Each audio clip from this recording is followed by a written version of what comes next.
All right, here, I got you. Hold up.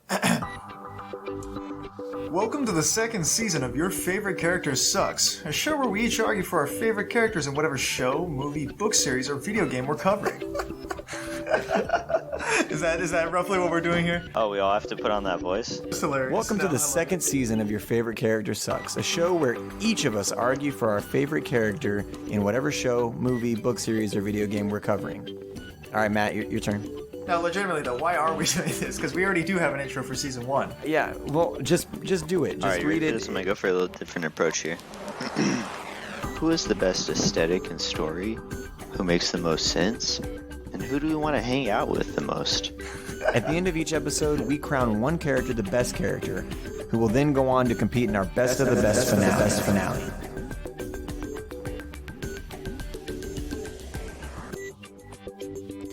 On today's episode, Star Wars, the Prequel Era. I'm gonna turn my phone So, off. in our first season, we did a couple of big name things like Harry Potter and Futurama, but we also hit those niche things like BoJack Horseman. I feel like Avatar: The Last Airbender was a little lesser known until it got back on Netflix and stuff. But Really? I don't know. Either way, it's not Harry Potter or Star Wars level, and so that's why I bring it up, is because we're finally doing a huge franchise again, which is Star Wars. But we're going to start with the prequels. Why? I don't know. I just feel like Chronological order, I'd like to say. chronological order, yes, but also I feel like if you start with the originals, like I did in life, then you're just disappointed with everything after that. So like we'll start with the prequels. You think so? Yeah. Here's what we'll do. We'll start with the prequels, then we'll hit a high point with the originals, and then we will maybe not even ever do the next trilogy. Who knows? I don't even think that's the case. All right. Well, anyway. I started in life with the prequels. I know it's such a. I mean, well, tell me about that. I started with experience. the boxed VHS set Me too. of the original trilogy. Where George Lucas is fucking talking for 20 minutes at the beginning of each fucking. Correct. God. I didn't have nerd-ass parents to introduce it to. Yeah. So I just had to kind of discover it on the my own. I VHSs. see. George Lucas is like being interviewed by, I can't remember who it is, but it's for like 20 freaking minutes. You have to fast forward. It's really long. You have to fast forward in those days. You have to like watch it. And then, like, when you rewind it, you don't remember to leave off that first 20 minutes, so you have to fast forward it again. I remember to leave off those last 20 minutes. I hated listening to that guy so much.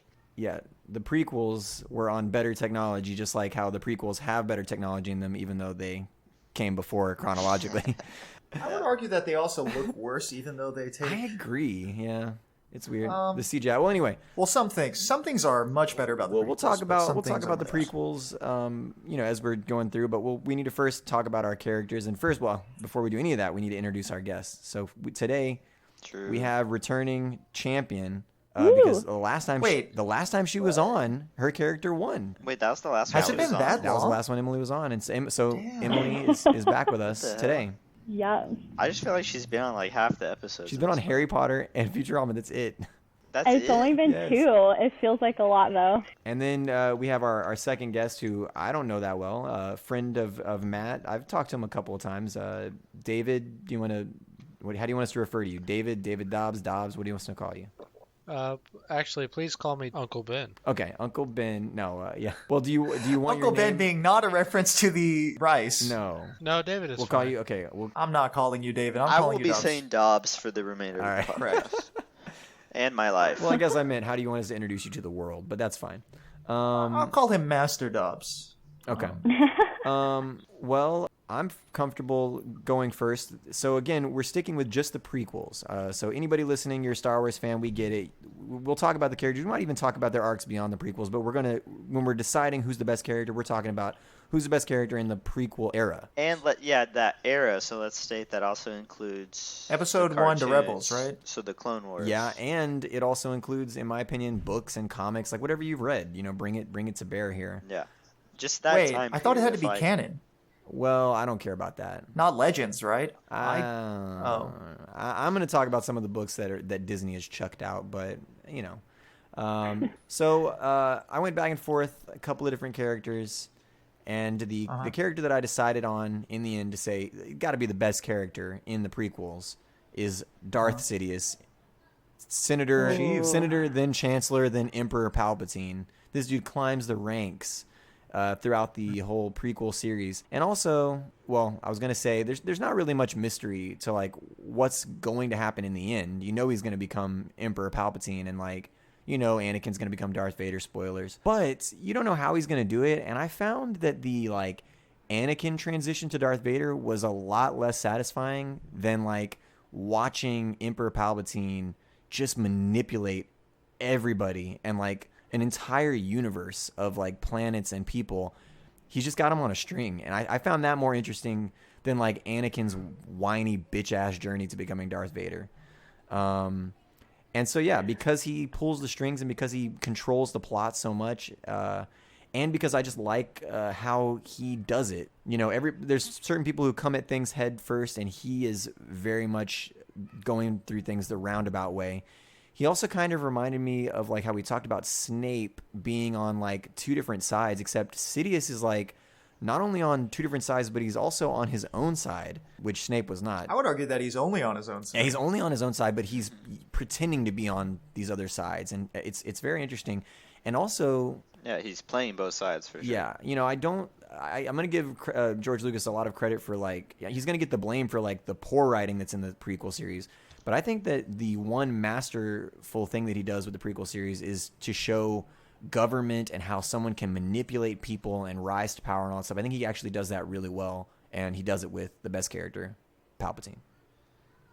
Yeah, I think that's actually the least interesting part. All right, well, then tell me. You can't deny that he's a bad actor. Like, he's so good at... he's obviously the bad guy, but then whenever he's being Chancellor, there's parts where he looks kind of afraid, or he's like, "Oh, save me, Jedi," or whatever. When really, it's, oh yeah, he plays the victim very well. And he does such a good part of playing the victim that no one figures it out for forever. I'm too weak. Unlimited power. Yeah. Subject to some of the worst dialogue maybe in the entire prequel. Yeah, George Lucas has... I mean, the whole prequel is riddled with shit dialogue, for sure. But I think that might be the worst part. I think Anakin saying, "I hate sand, so coarse and rough." But that had, like, a purpose. I think unlimited power is just kind of purposeless. And how else would we know that he has unlimited anyway, power? we'll talk more about that later. Who's next? All right, I'll go next because our characters are related. Wait, by blood? No, not spoiler, by blood. No. I'm not. No, Yeah, won't say it. Spoiler. No, don't say it. Yeah, I won't say that one. But no, because my character is your character's apprentice, Count Dooku, a.k.a. Darth Tyrannus, which is an amazing Sith name in my opinion. A cool Sith name. But I went with Dooku because I think Sidious is, like, undoubtedly very intelligent and powerful. But I feel like his arc spans all three trilogies. Yeah. And so it's hard for me to single in on him in the prequels alone. Dooku is more interesting because he's less of, like, a standard villain, I guess. I mean, I don't even know... Because, like, okay, Ep 1 you get Darth Maul, who is cool, but, like, he doesn't have much personality. And then Sidious is cool, but like I said, you kind of need to see his whole plot played out to really appreciate him. But each level of his plot is a whole story too, though. Like, you know what I'm saying? Like, he's... Yeah, no, that's true. But I'm also just like, without the no longer canon books showing his reasoning, I'm like, he's kind of just...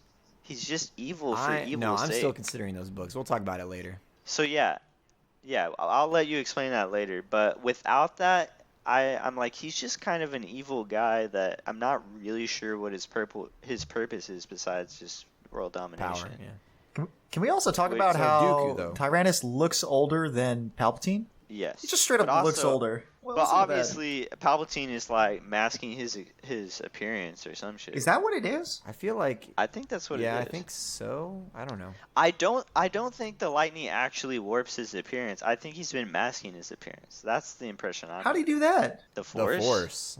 All is possible through the Force. The attack on my life has left me weakened and deformed. Yeah, he's like... He says it's left him weakened and scarred, but I think he did that on purpose to gain their sympathy. But anyways, He Dooku. doesn't even seem like a Sith. Like to get that title Darth. That's what I'm saying. He doesn't even go by his Sith name most of the time. He goes by God, his royalty name, his politician name. And I think that's what's cool because he kind of organizes the Confederation. He's the public face. Yeah, because he was once part of the Jedi and part of the Republic. Yeah. And he knows their inner workings, and he's seen their corruption and their rigid rules and their inaction, and he's fed up with it, and so he's kind of trying to do his own thing. Wasn't he And part that's of the why- High Council at some point? Yeah, trained by Master Yoda, which is badass. And then he himself trained Qui-Gon Jinn, Yes. also that's cool, badass. Yeah. But then he left the council because the Jedi Council has kind of become lax and has kind of become too wrapped up in the Republic's politics. And honestly, in the movies, like, they are essentially like the Republic's super soldiers. Yeah, no, it's fucked. So it is kind of understandable for him, because one of the things that I saw looking into his backstory is that he wanted a relationship to still be like in contact with his sister, and they wouldn't let him. And yeah, he was like, why can't we have this connection with our family? And that's kind of the start of him going towards the dark side. You can kind of see him falter a little bit in the Clone Wars whenever Palpatine orders for him to kill Ventress, and he's like, Yes. he's like, but she's my yeah. best student, like she's my most trusted assassin. I don't want to do that. And then he just like bites his tongue and. Yeah, honestly, Sidious did him dirty. I think. Yeah. Oh, he got fucked the because- most Sidious by does Shane. everybody dirty. Absolutely. But I think Dooku is too like intelligent to keep around, Yes. and really Sidious needed loyal lackeys, and that's why he freaking traded him out for Darth Vader, who just Sidious uses you. served him He wholeheartedly. uses you until you're, not useful anymore, or overstayed your welcome. Yeah. Dooku was so good at serving their cause. Yeah. He helped, completely organize basically the war. That's true. The Techno-Union Army will sign your treaty. Jesus. All right, so we've got Sidious and Dooku. Someone with a light side character want to go? Hold on, wait. So you're telling me that all of the main characters of the prequels were like trained by someone who was trained by Yoda? Essentially, they all come from that same line of training. Shit! Yeah. Like Yoda to Dooku. Holy cow! Dooku to Qui-Gon, Qui-Gon to Obi, and then Obi to wow. Anakin. Yeah. That's Is that true, the yeah. 7 degrees So- of Kevin Bacon? Like. Yeah. Literally. So Dooku got killed by like his own training essentially down the Oh line. my god! Damn. Yeah. All right. Who's got a light side? Who's going? Let's hear it, Dobbs. So I think to consider why Obi-Wan is the best character, we should consider why we tell stories in the first place. The obvious answer is entertainment. The reason why it entertains us, why it captures our attention, is because there's something in us that it appeals to. And the question is, what in us does it appeal to? And I think there's two options. One is who we are, and the other one is who we would like to be. And who we are is imperfect, and who we would like to be is more perfect. And I think the character that best resembles this is Obi-Wan. About Yoda. So Yoda is commonly regarded as the wisest of the Jedi, but when Obi-Wan lost his planet, he couldn't find the cloning system, and a child discovered the reason why it was missing from the Jedi archives. Yoda blatantly mocked the intelligence of children by saying, "What a wonderful mind children have," or something along those lines. Oh, what an asshole! So Yoda has been canceled because of that. Yoda's actually a piece of shit. Fuck this guy. You know what, Dawes? You convinced me. Hey, when you're like 700 years old, you don't like it. He was the guy. Absolutely. I feel like Yoda was the kid trainer at that's what I got from that scene. Seems like So you're telling me the higher you go up in this religious order, the more close contact you make with young children. No, it's like how you get dropped off at your grandparents' house, like. Oh, okay. And they just leave baseball on, and you're like, "What the fuck is this? I want to watch cartoons." And they're like, "Don't touch the TV." Yoda said, "Go outside and get me a switch." Yeah, go get a switch. No, he says, "Get me a switch, you must." Anyway, continue, please, Dawes. Yeah. And I'll go through some other characters and tell you tell you why they can't, why they fall short of the Obi-Wan standard. Okay, list every single character. Qui-Gon is Obi-Wan's master, so he's an obvious competitor. Reverse alphabetically. But he tells small lies throughout the episode 1. He tells Anakin that he's checking his blood for infections when he pricks him. Yeah. He disobeys the council orders to take Anakin as his Padawan. He uses mind control tricks gratuitously in essential situations, like on like on Boss Nass for Jar Jar for a bongo, and he tries it on Watto for the hyperdrive, which is an essential plot thing, and he uses it to cheat in the dice game, which is just unethical. Do what you gotta do.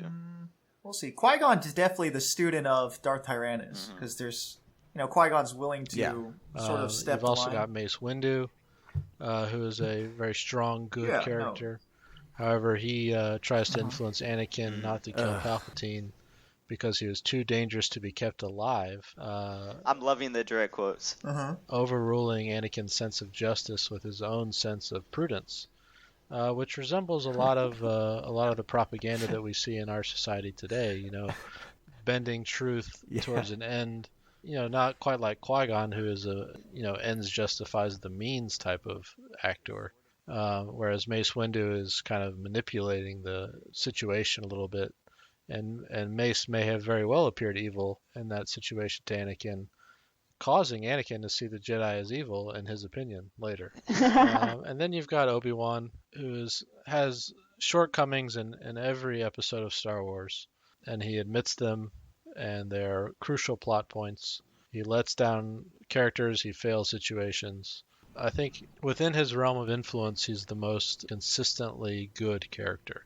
He can't control his master, he can't control his student, but he does manage himself, doesn't lie, he doesn't cheat like the other supposedly good characters. And he also treats Dex with an incredible amount of dignity and respect. Dex! Oh, God. Oh, no. This is your favorite character sucks first. I don't think we've ever heard an essay presented so eloquently. No, that was a very in-depth introduction. That was so good. I appreciated it. Can I say just because it's... let me say one thing and it'll maybe break to the next person. So, because I was waiting until someone mentioned that scene with Mace to bring this up. I rewatched the prequels, and we already mentioned in the Samuel Jackson episode how fucking sucky it is that Mace dies in that way, right? We already talked about this. We've covered this. Very sad. We've tried. This is well trodden ground, but it's even worse when you rewatch it with that fresh perspective of like it sucks that it happens, because I cannot tell you how many scenes in the prequels characters fall hundreds of feet and are just fine. Literally, there's a scene in the second one at the very beginning where Anakin jumps off of a moving airship and falls and grabs onto another one hundreds of feet below. Totally fine. And like, there's also so many examples of characters losing limbs and then being fine. There's also so many examples of characters being shocked and being fine. So like, how did a Jedi master get knocked out of a window? We don't know that he's dead. He might be alive. He should not be dead. Because they needed to kill all of the Jedi in the last. No, it's because they couldn't have Samuel Jackson back. That dude would have fought back for sure. Come on, man. He should have at least come back in like the Rebels cartoon or something. Like it's so lame. Anyway, all right. Yeah, they brought Darth Maul back, but not. Are we gonna balance out the Force and have another light side character or what? Yeah, who else we got? I have a light side character. Okay, so of course I have to represent the females. Wait, why is that? And you have to. Yeah, we have 3 old white dudes so far. So. Girl power. So I have chosen Ahsoka Tano, who is Anakin's apprentice. And blanket statement, she is the most badass female in all of Star Wars ever. Of all no Star one Wars. is as cool as her. Out of all Star Wars, she is the best female. Not even Leia? Person. Leia. Okay, Leia has a special place in my heart. She still is like super legit, but as far as warrior Jedi, like badass girl, Ahsoka takes the cake for sure. So she's really young when she first comes to Anakin, she's like, what, 13 or 14, I think. How old is Anakin at that point? How is this dude getting a Padawan? He's probably like 20. Oh, really? Okay, well, I don't know. I'm guessing. I made that up. I have no idea. It sounded good to me. Yeah, continue. Yeah, he's 20 years old. No, he's a young adult. He turned 20 the day he got her. He's definitely a young adult. Yeah. It was his birthday. But that was Obi-Wan's sneakiness on getting them together. Oh, really? And it turned out that, so Anakin was like knocking Obi-Wan for wanting to take another apprentice. He's like, why do you want to do this? Blah, blah, blah. And then Obi-Wan's like, when Ahsoka shows up, she's like, I'm sorry, I haven't been assigned to you. I've been assigned to Anakin. And Anakin's like, what the shit? And then Obi-Wan's over there like smirking at him, and then he realizes it was all of his doing in the first place. Yeah, so Anakin and Ahsoka are like the boy-girl versions of each other, except Ahsoka isn't as evil as Anakin. Yeah, she does not go the boy-girl versions of each other. So she's very stubborn, but she's like good chaotic. She wants to do what's right, but she's gonna do it in a chaotic way. Like she's very headstrong. She wants to be the first one into battle. She turns out being a really good general and coming up with really awesome strategies, like during the Clone Wars and stuff like that. She's one of these Jedi like Anakin that's like raised in war, and so it like kind of changes their sensibilities. Yes. So I will say that I rushed to finish Clone Wars today. I watched season 6 and 7 all today. Shit. Nice. You've done more than us, so. I haven't even seen the newest season. Oh my gosh, I was crying. Like the last episode is so epic, and like the last 4 episodes of season 7 are a 4-part thing, and it's during the 66. What do you call it? It's Order 66. What? How is it? Yeah. It fast forwards? Because the Revenge of the Sith is supposed to come after that series, right? It kind of overlaps, I think. There's overlap for sure. But I know for sure that it overlaps a little bit. Ahsoka is not in the movie, the Revenge of the Sith movie, though. Oh, no, she's not. In season 5, she gets wrongly accused of bombing the Jedi Temple. Mm-hmm. And what the fuck? No one but Anakin believes her. The whole Jedi Council was like, here's the evidence. So then Anakin went and proved her innocence. And they were like, sorry that we did that to you. You can come back. And she's like, no, fuck y'all, I'm out. Oopsies. Yeah. So that's when she kind of leaves and you don't see her for a while. And then she comes back to help try to end the Clone Wars. But she is one of the last straws that kind of pushes Anakin over the edge of losing control. And, he has issues with abandonment and things like that. Yeah, he does. So even though she is not in the movies, which is kind of frustrating, her storyline is so important to Anakin's storyline. Which is that's how cool. He eventually becomes Vader. Yeah. That's kind of cool because it's hard to, I bet it would be hard to write that series and write new characters knowing that they're not going to be in the Revenge of the Sith movie. So to find a way to still make her matter, that's pretty cool that they did that. Right. And then I think... And without Clone Wars, it does seem like Anakin's transition to the dark side happened so instantaneously. fast. Well, Clone Wars... so I feel like you do need that supplemental stuff. Yeah. Yes. The Clone Wars was super important for him. The Attack of the Clones movie, there's nothing to like about his character. There's nothing to like about him. He's still a cute boy with a lightsaber. Tell me there's nothing to like. He's so whiny. He's very lame and annoying and whiny. And what sucks about it is they're trying to tell a love story between him and Padme. And it just it makes me think of like Empire Strikes Back whenever you're watching Han and Leia fall for each other and it's like cute and flirty and stuff like that. It's the opposite. It's like, why would Padme like this guy? He's so lame. See, I took that as they did a really good job of showing him being so immature because he's like 18 in that movie or something. That might be a good way to look at it. But why would Padme fall in love for him, though? He was immature and annoying. I know. She's much older than him, too. Yes. Which is kind of... And she's more serious. She's like a senator who's like, I have to do my job. But then all of a sudden it's like, I love you, Annie. It's that movie is not good. But anyway, go back to Ahsoka. Yeah, it is really confusing. The last thing I was going to say was going forward to our Lord of the Rings episodes. one similarity between Anakin and Ahsoka is that there's a scene where they kind of do some lighthearted, like, joking around, and it's kind of like a Gimli Legolas friendship where they're counting their kills, and then this like random old guy Jedi is like, oh, Ki-Adi-Mundi is not a random old Jedi. He's a member of the Jedi Council. We'll not hear a word spoken against that man. We're gonna go hard for Ki-Adi-Mundi. So he just if that's the guy, I honestly don't. Is he the guy with the cone head? Focused on big yes, he like it's 100% Ki-Adi-Mundi. He cuts in. He's like, oh well, I got like what 76 or whatever, which was more than both of them. Both combined. Yeah, Ki-Adi-Mundi's a beast. Yeah, and he's like, so do I win? What do I win? And he's like, Anakin's respect. And he's like, I don't want that. I actually like Ahsoka. Ahsoka's cool. Yeah, Ahsoka. She has the she's cool, super legit. I want to say either second or third coolest lightsabers in the entire series. Oh yeah, that was the other thing is she has such a unique fighting style. She uses the way she holds her lightsaber. She uses the dual wield, right, with the Shoto, because that was in that got turned into legacy content. Yes, so she ends up with two. They never explain how she got the second one, but she starts fighting with two, and she holds them like reverse grip, almost. Yeah, and they're white. Yeah. Right? Don't they turn white when she leaves?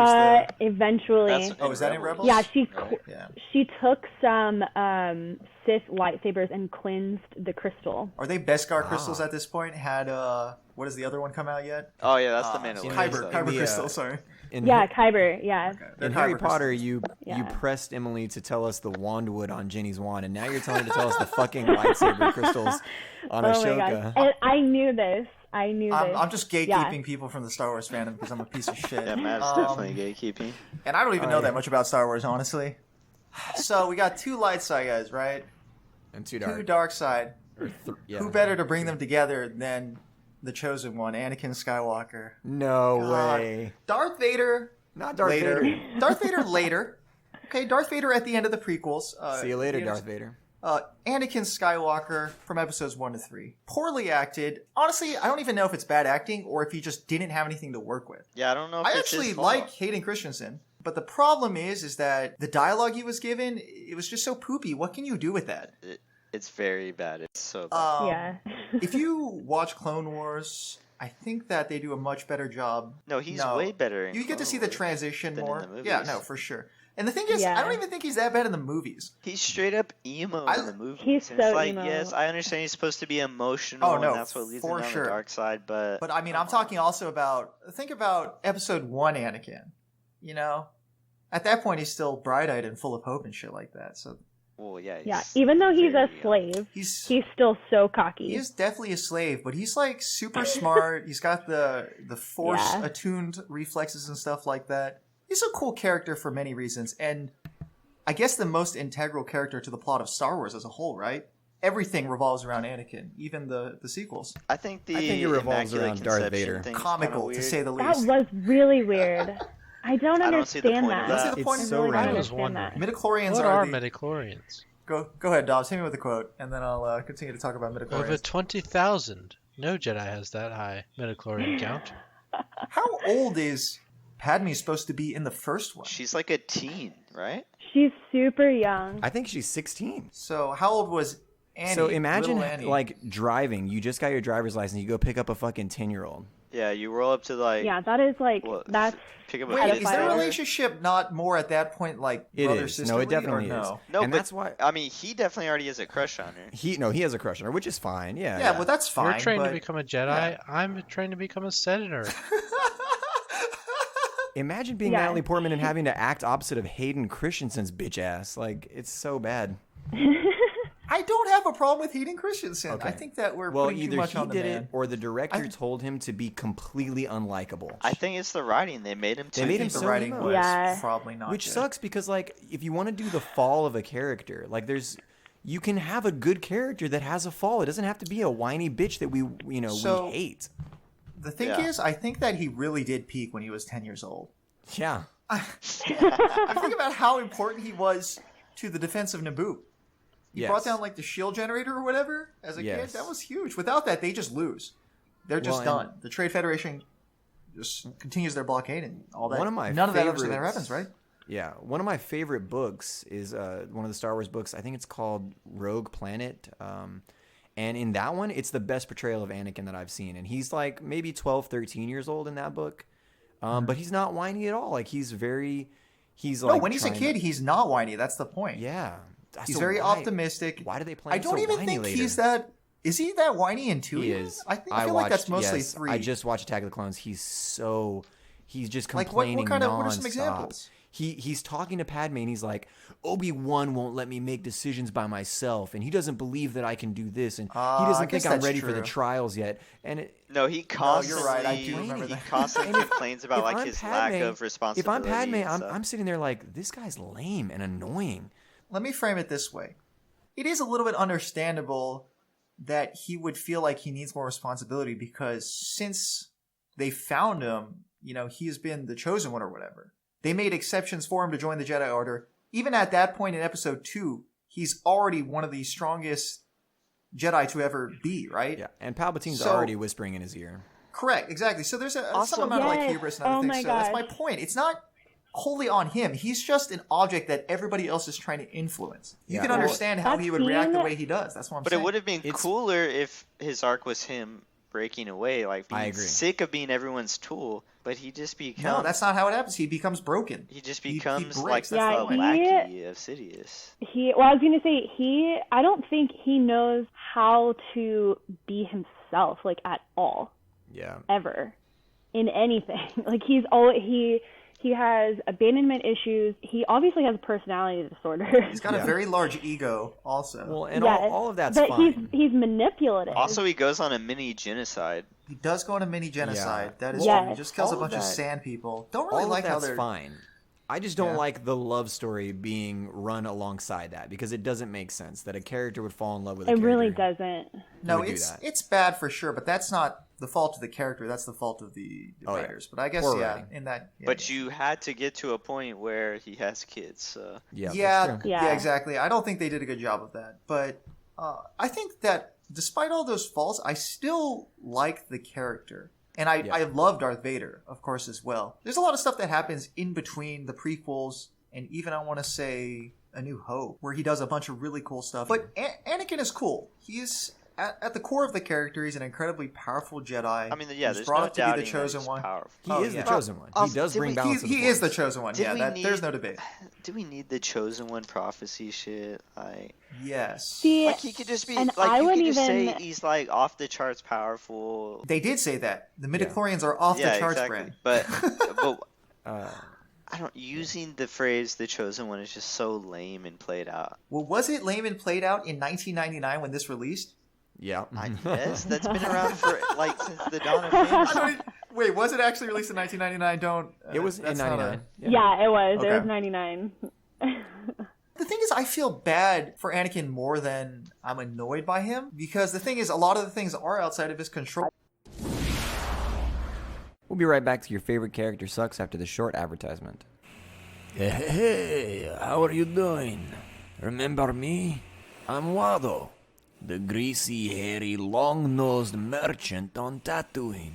It was before cancel culture. I feel real bad, having Annie as a slave, but he's doing good now.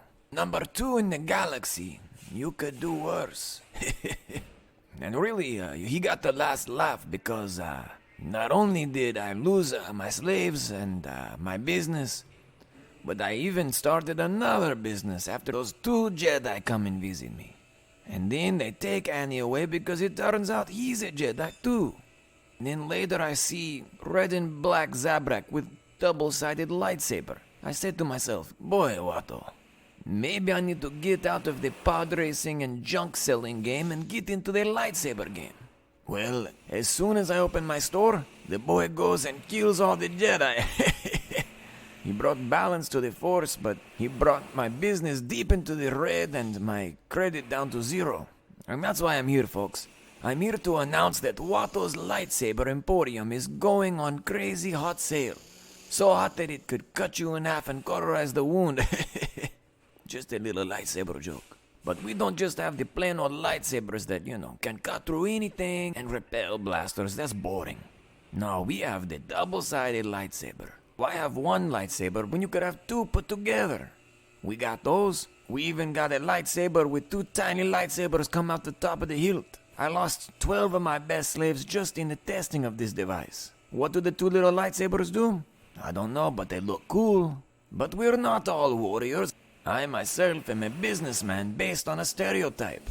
So for the non-combatant, I also have lightsaber scalpels, lightsaber pickaxe, lightsaber lawn shears. For the artist, we have lightsaber hobby knife. So come on down to Watto's Lightsaber Emporium before we go the way of the Jedi. No, but in all seriousness, times are rough. Please come by. We appreciate your business. All right, thanks, Watto. I guess we'll get back to the show now. I feel like we should have gotten at least a little bit of resistance from him when he had to go kill all those kids. No, at that point he's done. He's on the dark side. Like, it was like he's literally crying because he kills Mace Windu, and then it's like, okay, go kill a whole room full of kids, and he's like, all right. The thing is, though, once you flip, he has Darth Vader at that point. Like, we could have got just a little bit of a scene where he's like, why can't we train them or something like that? And then Sidious explains why you can't have more than two Sith. And then have him crying while he's doing that. They also never just follow that rule. There's never just two Sith. It just goes straight from you feel like shit because you kill Mace Windu. The apprentice is always training an apprentice because they want to usurp the master. Oh yeah, Dooku had Ventress. Right. Ventress is cool too. She was pretty cool. So, go ahead, Dobbs, because it's been a minute. Go ahead. Well, one of the things about the prequels is that the downfall of the main character is romance, or not even romance, but attachment. And to make that the sort of the precipitating downfall of a main character, is a very strange and narrow path for the alliance that we're supposed to relate the to. Jedi path is narrow. That's the point. That's the Jedi's flaw, even too. Like, they become so, like, no, we can't help these people that obviously need help. That's what I'm saying. That's why Dooku left, because he wanted to like save his home planet and still be friends with his sister and stuff, and the Jedi are like, no, that's part of your past, you can't have. And he's like, well, why can we go to war and do this shit for the Republic, but we can't save my family? After Ashoka leaves the council, she comes back and ultimately like helps them, but she never considers herself a Jedi ever again. Yeah, because it's just too restrictive, and it doesn't really make sense. Yeah. Honestly. So then she has like internal struggle with what she is, because she sometimes feels like she shouldn't be using the Force because she's not a Jedi, and she's not Sith. So she's conflicted in that way. But once they like go behind her back and don't trust her, even though she's never done anything wrong aside from being stubborn, she's like, I'm out, and I'm never coming back to y'all. And she really helps them out because of the clones. She has such a good relationship with Rex and Fives, all of those guys. She knows them on a personal level. The clones are really cool. Yeah, for sure. They're definitely the homies. I'm surprised nobody picked any clone characters. But like honorable mentions, what do we got? Some honorable. The only character you could pick Cody? is Rex, right? Because everybody else gets iced. Isn't there like true. Commander Cody or something? Commander Cody was the one who was working with Obi-Wan, I believe, right? There's a small group of them that live and they're in Rebels. Yeah. I feel like if you make them good characters, then they're not going to be through Order 66, though, right? Like, I mean, good characters, like, as in nice. About the rule of two. Sidious didn't invent the rule of two. That's like an old Sith thing since like after Old Republic era. You know, they decided to go down to two. But the reason they did it was because the Force is being stretched so thin across them is what they figured out. But so Sidious actually does a really masterful thing, which is he does stick to the rule of two. Him and Count Dooku are the only ones who are extremely powerful on the dark side of the Force. He only allows more fighter-oriented people to be trained under Dooku. So like Grievous, Ventress, and Darth Maul do not tap into the Force as strongly as Dooku and Sidious do. They just really use like martial forms. So he's actually he pretty much he does that pretty well. But what's also cool is he uses that plan, that rule of two thing. The Jedi, the reason their perception is so low is because they're stretched so thin. So it's like he gets them at a point. There's a pool of energy that they all share. Is that canon? That is canon. Well, there's a scene where Qui-Gon, it's like the first time that Qui-Gon's attempting to talk to Yoda, like from beyond, and Yoda doesn't understand what's going on, and then they're like, the whole council is in the room together, and they all put their hands on him to meditate together, and they still can't find Qui-Gon yet. It was really weird. That was a weird scene. The Jedi are so numerous in the prequels that they're power stretched then, and Yoda and Mace even comment about it. They're like, we're having trouble sensing things. They comment in Attack on Clones because the dark side. They're like, things. The dark side is cloud, but the dark side is so much bigger at that moment because it's just two people using it to cloud things versus like the Jedi who have so many. What I'm hearing is that's why Luke is also Luke becomes powerful because the Force gets balanced and he is able to have so much of the Force within him. But he doesn't even use any of that Force. He just gets zapped by Force lightning and then Vader throws Palpatine over. So that doesn't even make sense. I think he mostly he becomes more powerful in the books. His only use of the Force is like to close his eyes and shoot a missile into in the books. He uses the Force more. Death Star. I'm not sure how that works. He does more of the philosophical side of like the Force, which is what Qui-Gon always tells like Obi-Wan, like you don't understand the living side of the Force and stuff like that. I do like that we get to see more of the Force in the prequels.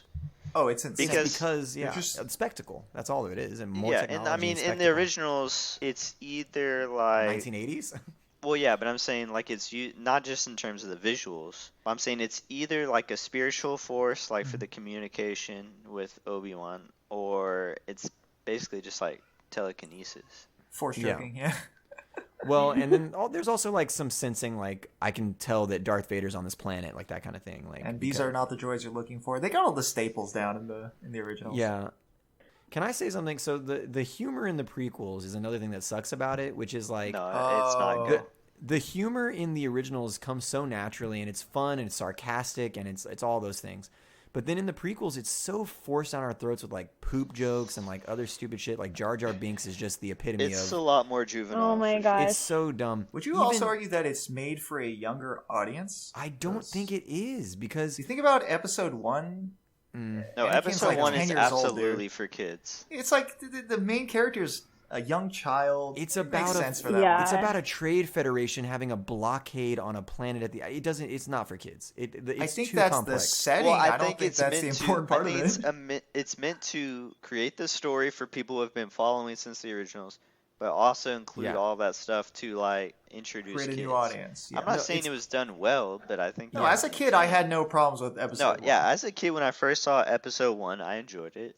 Yeah, I literally had. But no I problems was also like. What, 8 years old? I was 8. Yeah, I was literally 8. So I'm like, this is sick. I didn't know what was going on, but I thought pod racing was sick as hell. Yeah, I didn't give a shit about the Trade Federation stuff when I was 8. I just liked the pod racing and then the lightsaber fighting. As a kid, I also loved A New Hope, Empire, and Return of the Jedi, and I thought parts of it were funny, and I didn't need a Jar Jar constantly doing stupid shit in the back of the scene to make me like Star Wars. But I mean, it's just I liked him when I slapstick. was a kid, like, but I'm just saying, like, you don't have to pander to children. Like, they will, they'll understand more than you give them credit for. And if you make a good film, it's a good film. Yeah, I will admit, I don't mind Jar Jar. I don't hate on him as much as everyone else does. But the person who John is a deep reading. The person who voiced him, like, at least early on in the Clone Wars, did such a horrible job. It was like, okay, this doesn't even sound close to the same thing. This is stupid. Yeah. Like, Didn't the guy who did Jar Jar, like, get threats and shit? For what? Just having a shitty Because character? people hated him so much, and nerds are ruthless. Is he the worst character in the prequels? Yes. he has a love interest, y'all. There's like a queen that's in love with him. I was like, what? Well, he also becomes, what, like an ambassador or something? Yeah, he becomes a... Sort of senator, right? Yeah, senator. I would fuck Jar Jar, think of the name. Wait. Have you seen that dude's tongue? Jesus Christ. I saw it because it got grabbed by Sebulba in episode 1. Yeah. I hate him, but it's... My tongue is stomach. My tongue is stomach. Okay, wait, listen. Sorry, listen to this quote. Ahmad Best, the actor who plays Jar Jar Binks, is healing after considering suicide over the large amount of criticism he received for portraying the infamous Star Wars character in The Phantom Menace. Oh, no, that makes me feel bad. You're a part of it. It's all your fault, John. You literally almost led a man to suicide. Look, I just don't like him because of the sexual frustration I feel when I watch him. That's all I'm saying. Yeah. No. Yeah. Okay. You're just confused. Yeah. Yeah. Can we go chronologically through the prequels here? Let's talk about episode 1 a little bit. Well, let me say, let me say about Jar Jar. I rewatched it and I tried to be open-minded, but like about Jar Jar? About Jar Jar even. I tried to be. I what tried about to be his a whole blank. race? I tried to be a blank slate, but like he's. The thing is, he's just to make us laugh, and he's not funny. That's the whole race of Gungans it's are way pretty overly bad, dude. goofy for sure. Yeah. It's not for adults. They have their own like weird way of like Spanish interpretation of their language. Oh God. But in the Clone Wars, I think they do a better job of. He's a very sweet, responsible guy, and all he wants to do is help people out. He's just a nitwit. Like he's so clumsy. Responsible. He's just incapable. Honestly, the Clone Wars are better in just almost every way than the movies. I think. He's responsible for making Chancellor Palpatine Supreme Chancellor. He's responsible for giving him wartime powers. He did put forth the motion. That's a problem. So he's weak-minded. He was easily influenced. It's not his fault. Yeah. Yeah. Let's talk about the other aliens from episode 1. Honestly, a lot of the aliens in the prequels are like. How do we feel about Watto? Racial that's what I was going to say too. We picked all old white men. Exactly. And Emily's the only one who picked She's the only female and the only alien. Non-human. Yeah. That's kind of fucked up, actually. Most of the main characters are boys.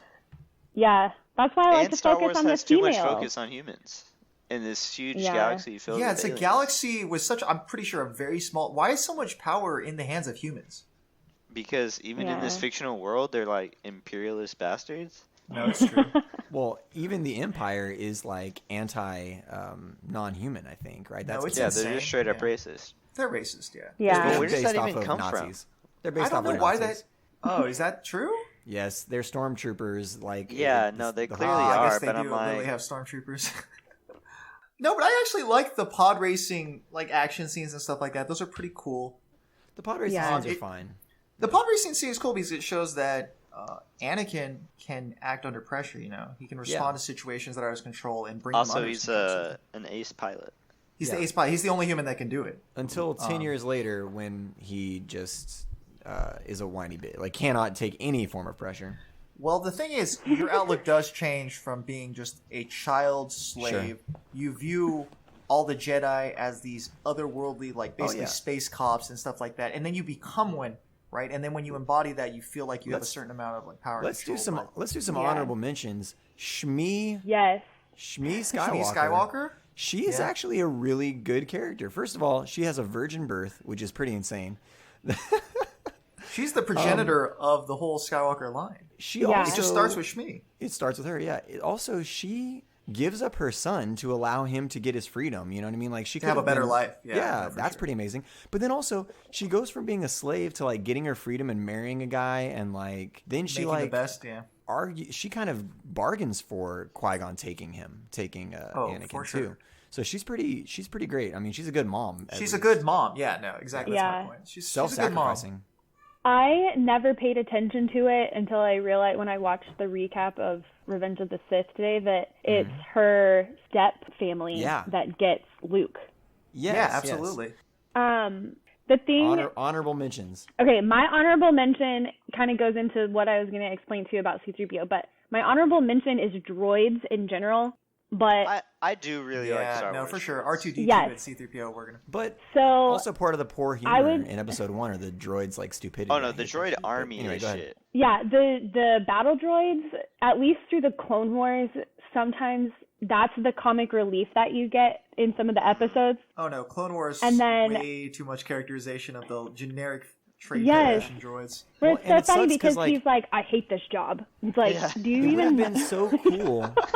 It would have been so cool if they were like, they were like a fearless, mindless droid army. Like that would have been a really cool enemy. Yeah, but I feel like all the droids have personality. Remember that the Clone Wars is still a children's even cartoon, R2D2, who can't even speak, has personality. Correct. See, and that was like the other side of my coin was. Like, I think the battle droids are pretty funny. Yeah. They're idiots, but they say funny things before they blow up. And then C-3PO and R2 are like the best droids ever. Oh, yeah. They're so loyal. So loyal. The best companions. Yeah, R2D2, so R2 was he's got like Padme. a 007 gadget kit always. Yeah. Yeah. So that was the interesting thing is like R2 came from Padme, C-3PO came from Anakin. And they basically trade droids through the entire Clone Wars. And then somewhere C-3PO and R2 end up back together, and they're like BFFs. Oh yeah, they have gone through the entire story together. Yeah, they take care of their children. Yeah, that's cool. Yeah, so shout out to the droids. That is a good. Yeah, that's actually a good honorable mention. Yeah, for sure. Yeah. R2 and C-3PO is the greatest MVPs. marriage of characters that has existed What in about, science fiction. Yeah. I know I already got an honorable mention, but pardon me to just mention like Ben Quadraneros, Orty Mantel, and Mandrell. You know, the whole pod racing crew. The whole cast of Star Wars Pod Racer. Yeah. For the Nintendo 64 system? Yes, absolutely. How many of those racers died in that race? Yeah. There's like straight up explosions. Everybody that's not Sebulba, Ben, or Anakin. They're all dead. Yeah, goddamn. Not a good career at fucking pod racing. It's not not good for you. How do you get good at it if you die in every race? Like Jesus Christ. Yeah. It's a game of survival. You're not even like a good racer. Yeah, it's not even about being the fastest. It's just living. Yeah. What other honorable mentions? My honorable mention, I mean, it's pretty basic, but I would just say Yoda. Oh, we need to talk about Yoda. I think it's awesome to see him in his role on the council and being more active. Yeah. I just don't like the CGI Yoda. He looks better as a puppet. He just looks. But you got to have CGI for the fighting. Oh, the fighting was very gratuitous. But CGI Yoda in Ep 3 is very good. Maybe Ep 2 he kind of looks bad. Ep 3 I feel like it's good. He looks decent. Well, let me say Episode 2 is trash. I want to talk about the best parts of... No, and it sucks because if we're only looking at the movies, that's really the only movie my character is in. I'm basing most of my love for Dooku on the Clone Wars. Yeah, that's true. Okay, well, let me do a Yoda and Dooku mention here because we're talking about him. Yeah. So Yoda is cool. I mean, his force senses are clouded because the force is stretched so thin, like we said, so that kind of hobbles him a little bit. And he's insanely powerful in the 2003 Clone Wars series, like literally just taking entire ships out of the sky and crashing them into each other. It's so good. Well, in the first episode of the other Clone Wars, it's you don't meet any other characters except Yoda, and he takes out a whole bunch of battle droids by himself. He's insane. Yeah, I remember that. But there's an amazing book, and I'll look it up and I'll mention it later. But there's an amazing book where Yoda goes and meets with Count Dooku, and it's sort of like Yoda's last-ditch attempt to bring Count Dooku back to the light side. And I'll look it up and figure it out. But it's like Yoda and Dooku's philosophies battling each other. And Yoda sort of reveals to, Dooku talks about how rigid and dogmatic the Jedi Council is, but Yoda actually shows us time and time again that they're willing to accept outliers. They allow Anakin even though they don't want to. And so I think Dooku is trying to cast them a certain way, and Yoda is not necessarily that way. But then the coolest part of this scene is that Dooku accuses him. It's the very end of their conversation before they part ways. Dooku accuses Yoda of being afraid. He's like, you're just afraid of the power of the dark side. You are scared of it. And Yoda goes, oh yeah, you think so? And he touches the dark side just for a moment. He reaches out to it. And Dooku starts shaking because he feels how powerful Yoda would be if he had the dark side. And he gets a glimpse of what would happen if Yoda did become Sith. And then Yoda comes back from it. And he's like, you don't... He goes, I'm not scared to be, to join the dark side. The entire galaxy would be scared of that. It would be terrible for everybody if I was in the dark side. It's like when Gandalf for a second imagines if he took the ring. Oh, yeah, if Galadriel took the ring. Yeah, no, for sure. Are there any other cool things that happened in episode 1? Well, wait, we going to... Is Dobbs going to do an honorable mention? Captain Panaka? Captain Panaka is one of those characters that briefly got touched on and was never mentioned. Remind me of him? Who or her? Who is that? He says things like, red group, blue group, everybody this way.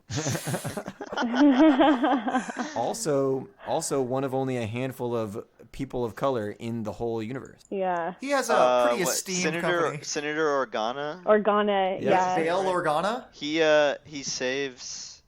Oh yeah, he saves Yoda's life after the duel with Sidious. My honorable mention for episode 1 in particular would be twofold. It'd be Qui-Gon and Darth Maul.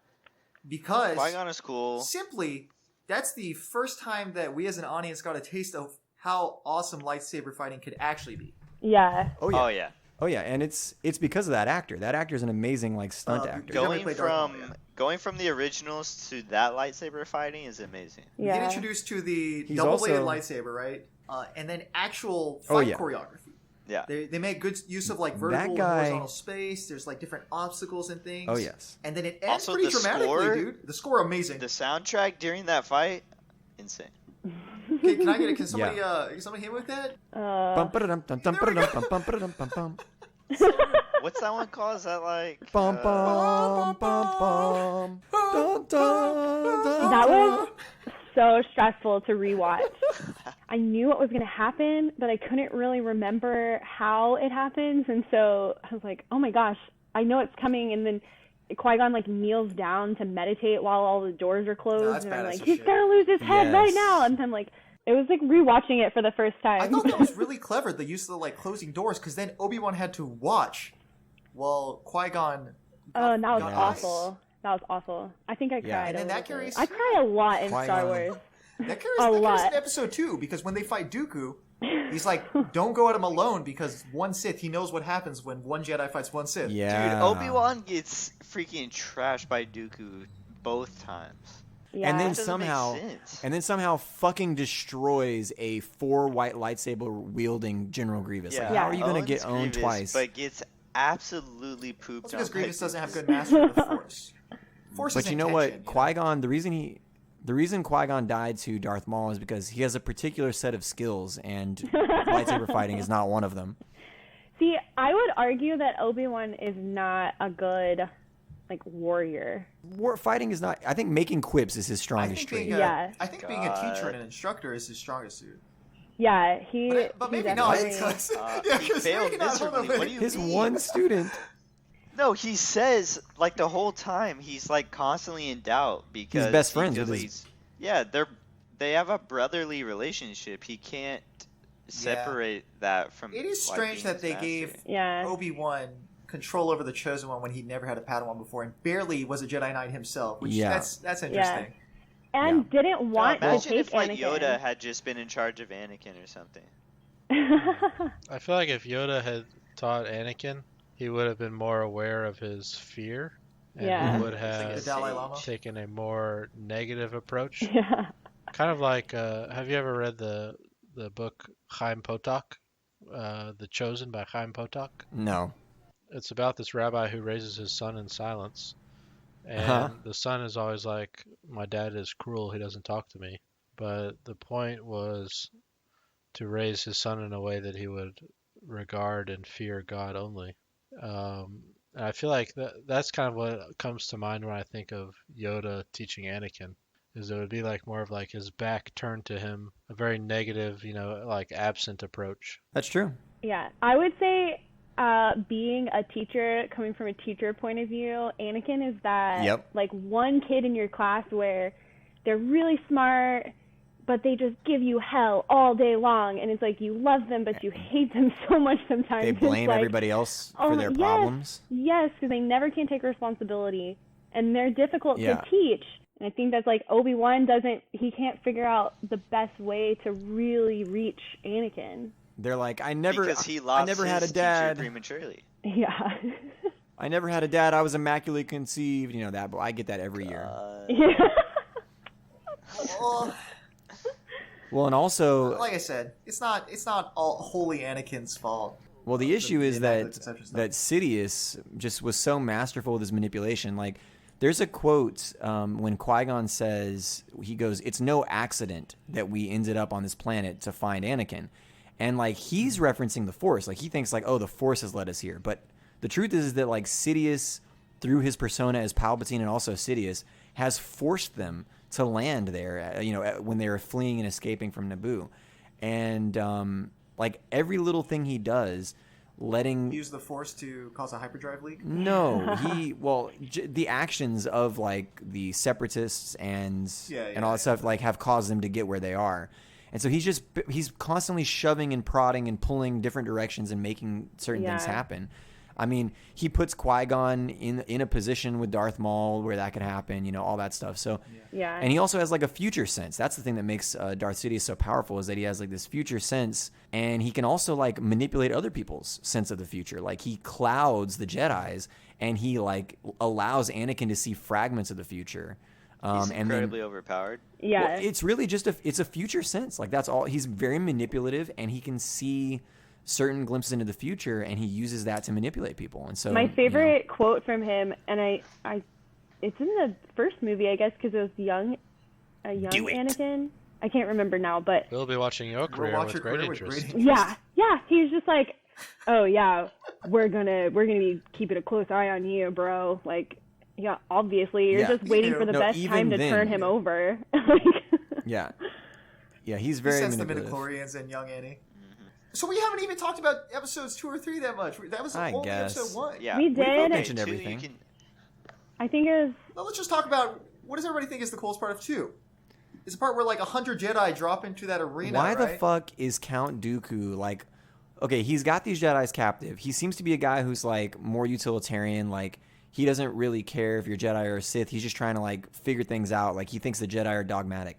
Why is he like doing this weird ritual, like gladiatorial match? Like why would he? No, why would that's it care? why that movie sucked. I don't understand. It doesn't make the point. sense. Yeah. It's just for action and No, spectacle. the main reason is so you can show a little Natalie Portman midriff. Yeah. Jesus.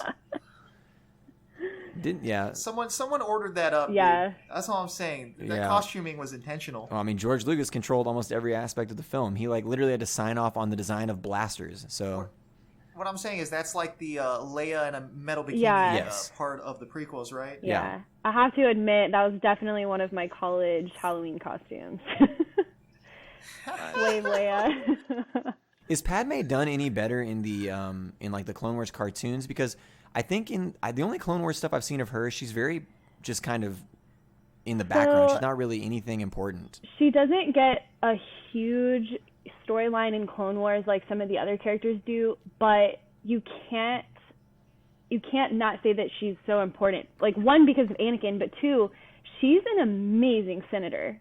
As far as like being a responsible politician that fights for the good of everyone, but knows how to. Well, I like her. Yeah. I like her in the movies. Like when she does the whole switcheroo in the first movie, where she's like, "I'm the queen, but I refuse to just sit here. I want to like go out with them." Like, yeah, see, she pretends to be if her. a battle happens, like she's always carrying a gun around, even though she's not supposed to. She'll go headfirst into a battle and like dominate somebody just out of nowhere. But I feel like every time I've seen Clone Wars though, she's not like, she's just kind of placid. Like I don't know. She's pretty mild. Yeah, she's pretty mild in a lot of episodes, but then there's sometimes where she's there for a battle. But then there is a lot of times where she's got to get rescued by Anakin, and then they get in an argument, and it's like, well, oh that's my what I was God. going to say. In Attack of the Clones, again, going on about the love story thing, and even in Revenge of the Sith, every scene that they're in together, she's criticizing his judgments and his actions.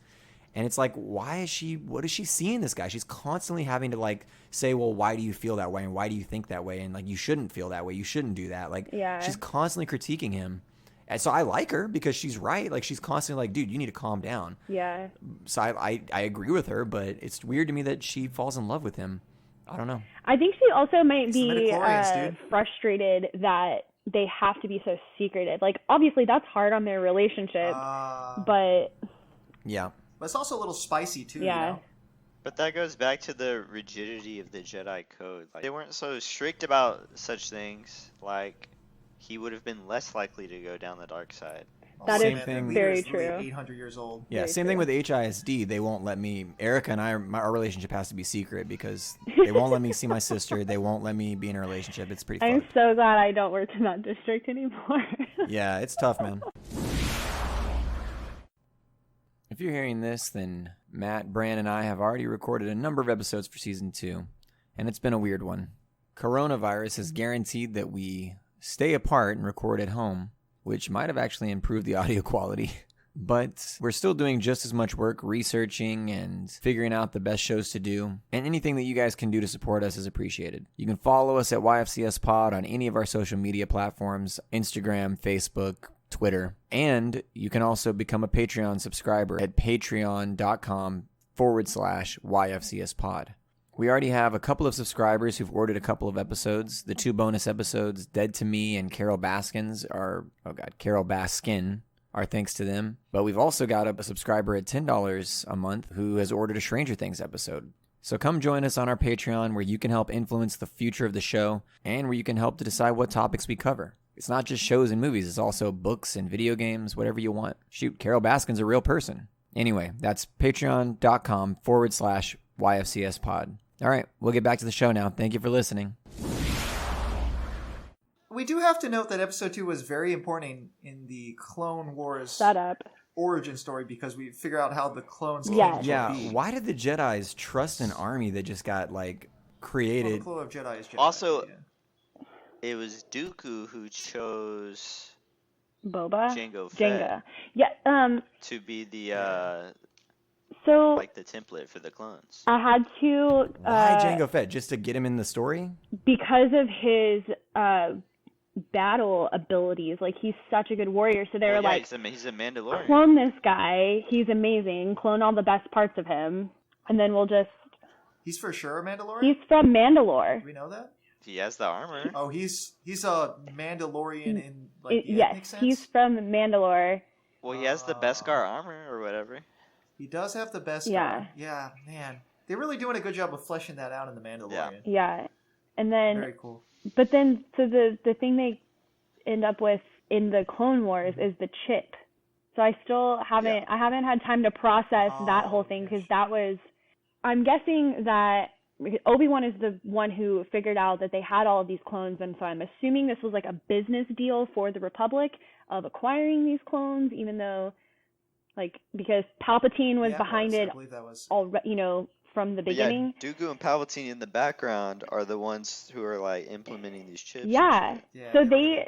they're like, yeah, let's get them on board because we have control over them no matter what. Which ended up sort of being their downfall because then they got Order 66. Yeah. What I was going to say is there's actually a third person, a different Jedi who orders the creation of the clone army. And it's like a childhood friend of Dooku, and they both were having misgivings about the Jedi, and they also both felt like the Sith were rising and the Jedi were ignoring their concerns. And so he went and erased the Genoshan planet from the Jedi records and then ordered the army in the name of the Republic off the record. Because the Genoshan planet or the Camino? Camino planet? is what I'm going to say. Sorry, Camino. Yeah. And so he did it all secret. He wasn't part of Sidious or anything like that. I think Sidious and Dooku kind of co-opted that whole deal. Yeah, he was actually worried about the Sith rising, and that's why he created that army. But then Sidious co-opted it and used it masterfully to be to create chaos. I mean. He needed a war to raise a Jedi in times of war because Jedi should not be warlike, Yeah, no, they should not be an army. Also, can we talk about the fact that even though Jango got talked up so much, and he even blasts some Jedi, beheaded, I believe, to protect Sidious, but then when he fights Mace, it's just not even a contest. No. Mace just dismantles that. Which dude. is how it should be. Mace is good. I guess that's true. Mace just straight up takes his head off. Doesn't even touch the Beskar. Leaves the helmet for. Then you see little Boba Fett. That was a good setup for dad's Clone Wars head. too. Yeah, So- that was he just picked up his head. How did that That was a kid little even grisly, get down for there? sure. There's a war going on. He's down in the bottom of this. It was after a little while after they show him holding his helmet, but obviously his head Yeah. is in there. Because even if his I head get it, isn't in there, then who took his head out of the helmet? I get it, man. It's just weird. Why? That is just bizarre. We didn't need to include Boba fucked Fett. up. I don't know. It's just weird. Seemed very No, shoehorned. Well, they you did must set up because every single Every single that's character. in the next one. Every thread must be connected. That's what makes good. Even the world guy building, that according to bullies Luke George. at the bar in Mos Eisley Cantina, that guy's got to be in the prequels. You want to buy some death sticks? Yeah. Okay? Anyway, so is everyone in agreement on the rankings of those films? 3, 1, 2? Is that how the best? 3, 1, 2. 3, 1, yeah. 2? 2 is at the very bottom of all time. Yeah, I maybe feel 8 like might be down 2 there, too. is just to explain some shit and I don't know. Or actually, should we say Clone Wars cartoon series, the 2003 version and the new one is above what? Where does that place? Is that? I don't rank movies against series. It's just not. It's hard. They have more time to spend on. But yeah, I think they showed us a better job of like exploring and developing. Yeah, because it's okay, but Yeah. the 2003 one is only 2 hours and 20 minutes long altogether. Okay, that one. I mean, that one has a lot less plot, but more cool. Let's call it a movie. It's 2 hours and 20 minutes, and they made a movie version of it. They put them all together. So I mean, that I by think far is the best action. I think it's freaking amazing, and also it gives Grievous a backstory that's like it makes Grievous such a cool character. Yeah, you get to see Dooku training Grievous, and then you get to see him like at his full strength. I think that the bad guys in the prequels and then also in the newest trilogy are made to be a joke. Like I don't ever feel like Darth Vader is a joke or like even like. It's because the true battle is within yourself, John. Yeah. Wait, what? You got to have that internal struggle first. Correct. Mastery over yourself gives you mastery over your enemies. Uh-huh. What they're doing is irrelevant. You just focus on your own game, I got you. But the like General Grievous is really just a joke in Revenge of the Sith for the most part. He's not. He's well, he's weakened. Yeah, very badly. But yeah, that's what makes the 2003 cartoon series really good. But it's not really explained. And also, don't fully disrespect Obi. Obi's a Jedi master on the council. But he lost to Count strong. Dooku. How did he beat a guy with 4 lightsabers who's known to kill Jedi? Well, Dooku is stronger. I mean, Dooku than is still Grievous. better than Grievous. Yeah. In the Dooku is stronger Force? than Grievous. Not in lightsaber fighting. And in lightsaber fighting. You think and in lightsaber fighting. Oh, I guess so. He trained him. Yeah. Isn't Dooku? Yeah. Well, Dooku trained Grievous. Dooku which is his always master, and they haven't been training for that long. Dooku also has a badass lightsaber. All right. A fucking curved hilt. Let's get down to Dooku's lightsaber and fighting. No. Let's briefly talk about episode 3. All right. Because We're going episode long 3 here. is very important. All right, okay, we are going long. Matt and I have both seen episode 3 at my house. Probably about 100 times. Yeah, it's a fine film. Because my stepdad watched for like a couple years. Some watched bad it basically dialogue. every night. Oh as my he went gosh. to sleep. Back when Brand and I hung out a lot during that era. Yeah, when I was still living at the house, we watched this movie a lot, so we are very familiar with it. Okay. Episode 3 is actually, I would rank that as my second or third favorite of all the Star Wars films. There's some parts that I absolutely hate, but there are some parts that are awful. very good. Some parts are the best parts of the entire Star Wars series. To me, Yeah, it like has the best to go. action. Yeah, it has to go after all of the original films and after Rogue One. So I think it's 5th. I think I like it more than Rogue One. We'll do rankings Rogue at the One very is so end. good. We did rankings. We said episode 1 too. We're only doing the prequels though, really. Best action scene of any Star Wars. The lightsaber choreography, it's literally like a 20-minute long fight. It's so awesome. And Anakin and Padme falling off of banthas and rolling. The And choreography, episode 2? the That was choreography for that so was weird. insane. That was so weird. I just feel Where like did they film that? Was that on a set? Surely not. there's I mean- no part of their relationship that's not awkward. It's so awkward. I agree. Literally every scene that they're in is just like so much tension. There's so no much chemistry. awkwardness. But who No. would have taught them to, how would they know what like a reasonable relationship looks like? Anakin. That's didn't true. have Oh yeah, you're getting Natural no of a- examples of love in the Correct. Jedi Temple. Yeah. Yeah. not only that, but Padme was like a child queen, Yeah. basically. She was So elected. She probably never got exposed to any of that stuff either. She was elected, bro. Was she? Yes. Was that democratic? Yes. But she was so young even. Like how she did served, they she served fuck 2 is terms. voting She for her? served 2 terms and then stepped down. Wait, that To doesn't be make any a sense. I Senator. swear to God, it's so dumb. Yeah. Who's electing a 14 or I 16-year-old girl don't to lead know. your She's the youngest. your planet? She said she was the youngest elected queen. It literally makes no sense, bro. She must come from a line of something, I guess. surely. Here's what I think. I think that George Lucas was like, Princess Leia, her mom's got to be a queen.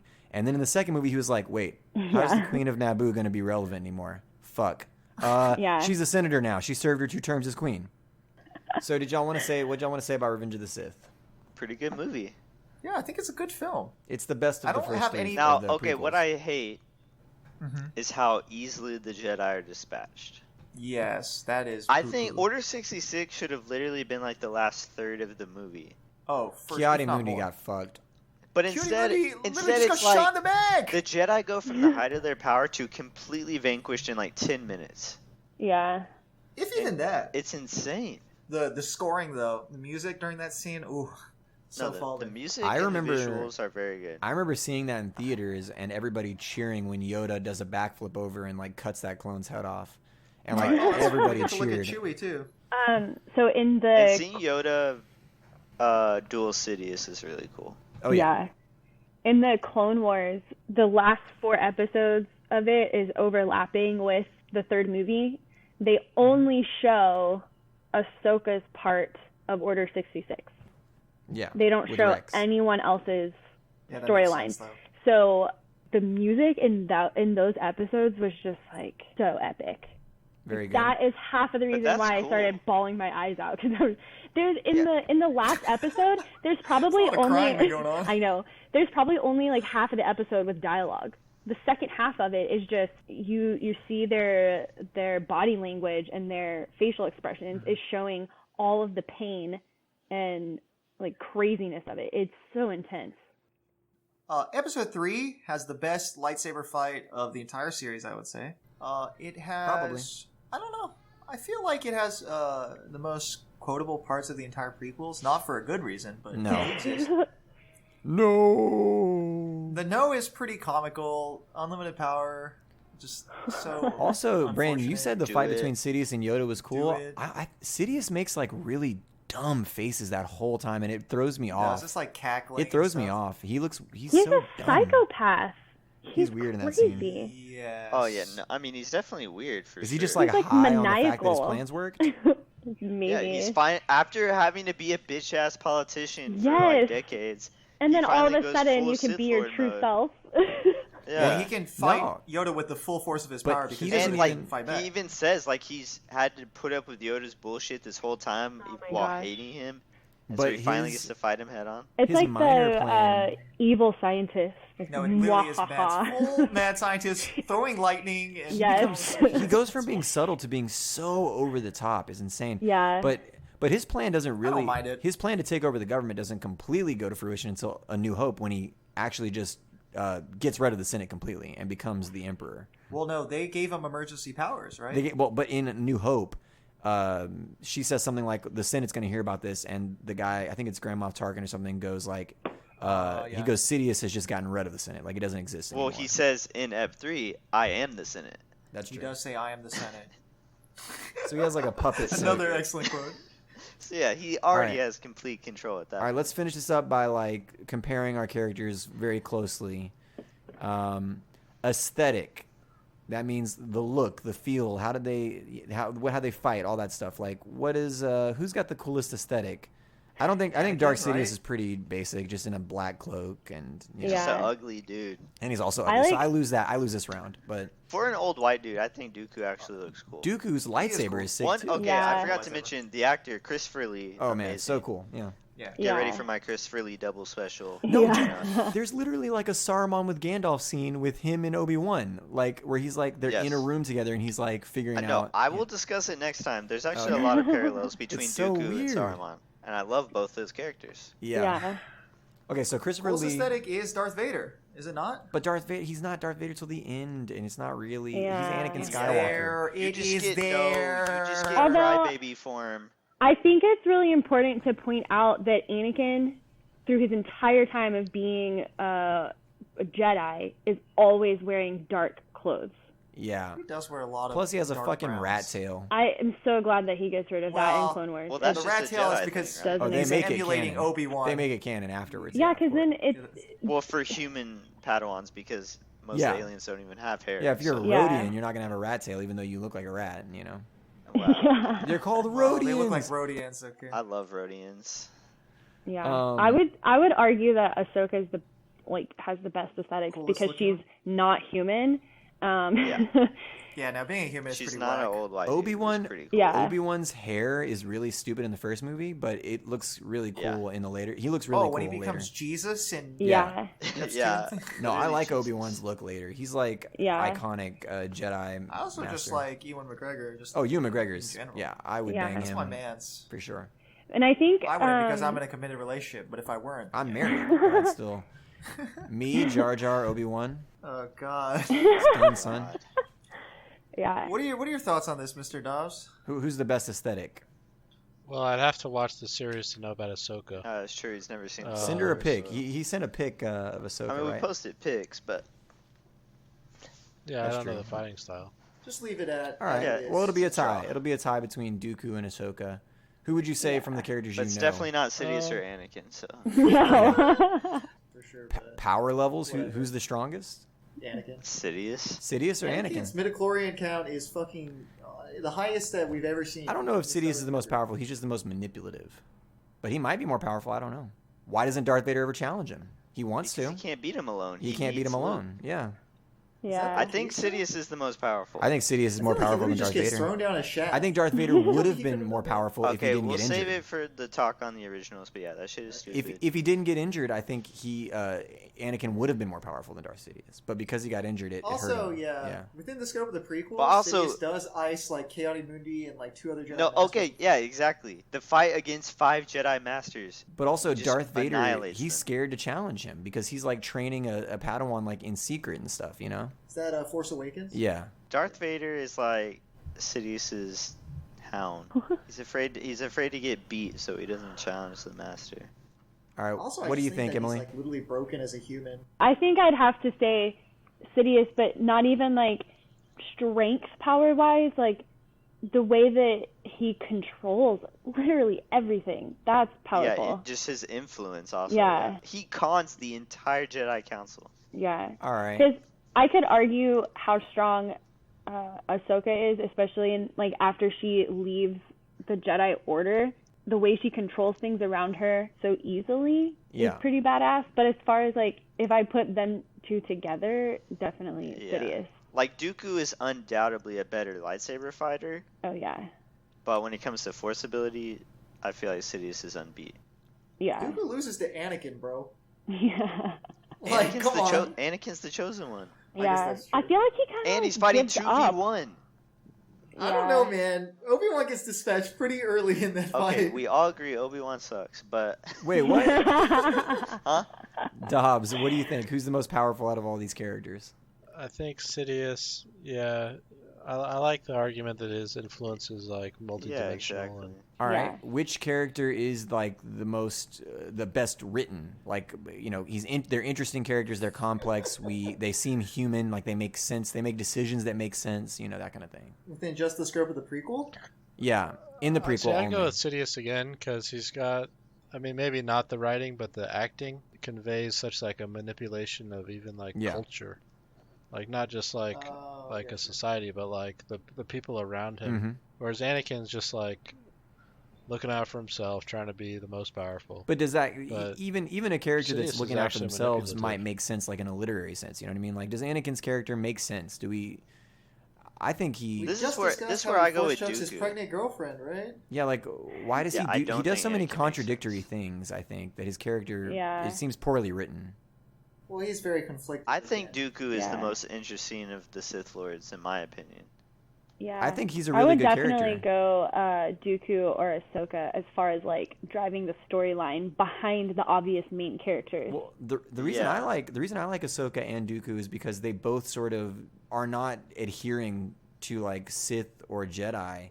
They're like Right. more Exactly. interesting. They're not wholly good or evil. Yeah. Well, and Which I think would bring in a lot of courage for both of them too, for like walking Oh, yeah. away from Yes. like saying this is not the end all be all. Like I can still be moral and morally responsible and not choose between the two. And you do see that again, like we're talking about, do their decisions make sense, like based on those character choices? Like Dooku does later on, like he's conflicted, like you said, when he's asked to like kill people for no reason, or for a reason he doesn't understand, you know. Yeah. Also, Ahsoka, like I don't really know, does her character make sense throughout the whole series? Like, is she pretty much? Yeah. Does she? She's got strong motivations. Yeah. Yeah. And convictions, and she sticks Yeah, to she's them. a very strong-willed character. Very from the strong-willed. beginning, I think. Yeah. All right. So it goes back to Dooku and Ahsoka. What about Obi-Wan? I'm obviously gonna say Dooku. What about Obi-Wan? I think Obi-Wan, is... I don't, because you and I have talked about it, John. How like in the show he's kind of just there He's for quippy. like Yeah, he's just there to like kind of be like, "Oh, Anakin, not again," you know. Yeah. Like he's just there to like But jokingly in the complain movies, about Anakin's actions. in the movies, he gets to do like a whole noir detective thing in the Attack of the Clones, and you know, He He certainly has some definitely cool is important moments. in the trilogies. Yeah. oh, He's the connecting fiber between there's all of the different. so much people, connecting right? fiber, yeah. But as a character, I don't really know. I don't feel like I know exactly who Obi-Wan really is. He seems very like utilitarian as a character. Like you can kind of use him for all kinds of stuff. But to me, like I don't feel like we get to know his philosophy that well. He just seems like he's doing what he's been told to do. He doesn't have He's a so super strong personality, in mysterious. my opinion. Yeah. He in Clone Wars, What do you think, you Dobbs? realize that he has a love interest, and it's almost like he's taking it out on Anakin for actually pursuing Padme when Obi-Wan made the choice to just completely give up on his love interest. He's like a good Jedi. He's doing what he's got to do. What do you think, Dobbs? Well, Well, a lot like Captain Panaka, and all the actors forced to act in Star Wars. Force They're too. just blindly following what they're told to Yeah. That's true. So the Jedi Code, I think like, that's the it represents just George Lucas's iron will. Iron Fist. He's getting his own series. You might have to revisit that. Oh, at that's some true. point, man. We have to look at him again. What But about this is just within the scope. what of the about prequels, arcs? so. Who do we think has like the most interesting or cool arc? So Dooku starts off as a Jedi who starts to kind of be wary of the Sith and then starts to hate the Jedi. No, not hate the Jedi, but The you know. only issue is that if you only watch the movies, you don't really get any of that. Well, no, Yeah. we're talking about You everything. get- We know it all. Yeah. I know. I'm just saying, like, not everyone knows that. So Well, we're telling them now. Yeah. if Hey. you're listening, you've only seen the movies, you might be like, "That okay? That guy was in one movie." Nah, dude. We're telling them right now. I mean, I did Jaime Lannister in the Game of Thrones, and he's way cooler in the books than he is in the shows. So Isn't it just Anakin? Anakin's his arc. No, his arc sucks. I hate becomes his Darth and journey then he to gets becoming redeemed. Darth Vader. Yeah. He has so much uncontrolled doesn't have control. anger. It's all just Yeah, exactly. him acting out. Well, he both personally doesn't have control, and he's being controlled by Yeah. forces that are external. His to him. arc is under the control of Palpatine, Insidious, So the thing Yeah. is that and even like it's both Ashoka and internal and Yoda. external forces, but those things are mirrored. He's been Because- Palpatine's puppet like his whole life. Yeah, he's Yeah. never had control over his own life, and the aspects that he does are so like minor. Obi-Wan goes from being like, we see him at the first episode being like at the very edge of like, Young Padawan well, learner. he's not even young. He's like at the edge of it. He's like ready to become. about to be like He's a knight. yeah. He's ready to. He is a knight. He's I think right. No, no, he's a Padawan. because Qui-Gon is like first he's ready to take on one? a student. Yeah, Qui-Gon thinks he's ready to take the trials to become a Jedi Knight, Oh, I and see. he tells him that. So we see Obi-Wan go from a student to kind of a buddy friend thing to being like a struggling. Well, I would say student to master to brother Yeah. to ultimately He goes like, from Padawan to Knight to Master throughout the trilogy, right? Yes. I don't know. You guys don't like it, but I like how he always sticks to his guns. Even after he Oh, yeah, he's a beats good Jedi. Anakin, he doesn't take it upon himself to even kill Anakin at that point. No, I think Dobbs was right Like when he he- said that he's just like But see, a I normal think guy. that's foolish. Yeah. I think that's the one time he But- probably lets like Yeah, that was him emotions not cloud being his a model judgment. Jedi. I think that's Because he and let his then- emotional attachment get the better of him. and then the galaxy has to pay for Every it. time it matters, he fails. Yeah. He even admits it. He says, "I have failed Yeah. you, Anakin." That's true. I think. Yeah. Yeah, I but think he that's when he should recognizes clean up his his own mistake by icing him. I Killing think. essentially your brother who you raised from a child. When you raise a rabid dog, you gotta put it down. Oh my god. Yeah. You're telling me if Anne turned to the dark side, you'd be able to If slay him? Anne murdered children, You I'd just kill turn him. him in. I'll No, say it turn right him. now. Oh. If Anne murders children, I will kill him. And he's coming for I you. just can't wait for you Yeah. to share the quote where I say I'll kill my brother. Yeah, it's gonna be good. Ashoka's arc is pretty cool, right? I mean, she goes from being a stubborn Padawan to like abandoning the Jedi and like going off on her own to find a different path, right? Finding Yeah. her own. Yeah. Well, and That's she kinda cool. even Going Like- force neutral is badass. and still coming back to help her friends. Like she wants to do good. So she comes back and she's like, "Look, I'm straight up not a Jedi." And she puts Obi-Wan in his place in one of the episodes. Yeah, she's very strong-willed for sure. So that was kind of awesome. Sidious doesn't really have an arc. I mean, he's powerful from beginning to end, right? I mean, he's a mastermind and powerful. There's no arc to it. It's just that's who he is. Yeah. We don't really see his character We don't grow. know much about his backstory. Well, yeah, No. we know that he owned his master. Like he's one of the Is he a student of Pelagius? Is that the idea that they're trying to? Yeah, and also, well, what's cool about it is like we see him ice his Padawans and his Padawan students, stuff like that, but we don't. But he iced his master, so like it's hard for a Sith apprentice to beat the master, and he beat his master. And the only reason that Darth Vader was able to beat him was because Sidious was distracted. He was shocking Luke, and Is that it? Is that everything? Well, yeah, tough. I have to do social media real quick. We only had one person respond on a Star Wars, but I always thought that we'd get more, but we didn't. People don't like Star Wars, dude. They read And it was the aforementioned Anne. Oh, nice. Anthony, Oh, shit. He definitely said Anakin, didn't he? He said Anakin because he's badass when he. Hold on. Let me read the quote. Anakin because he's badass when he turns evil. Yep. That's it right No, there.